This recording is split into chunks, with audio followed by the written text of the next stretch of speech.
انا طول اليوم شغال، بس للاسف ما بلحقش اخلص اي حاجه. انا فعلا فضلت فتره كبيره جدا عايش في الحته دي، واقف في المنطقه دي، بس طلعت منها باربع مفاهيم غيروا كل حاجه في حياتي. انا كنت ببدا يومي من غير ما اخلص اللي كان عندي امبارح.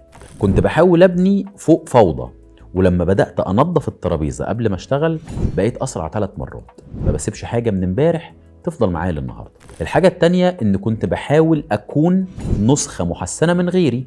بشوف حد بيشتغل 16 ساعه بقلده، حد بيصحى الفجر بقلده، حد بيستحمى بميه ساقعه بقلده. بس لما فهمت نفسي واشتغلت على اللي يهمني انا وبس، الشغل بقى راكب على مقاسي. الحاجه التالته ان كنت بدور على كل حاجه الا الهدوء.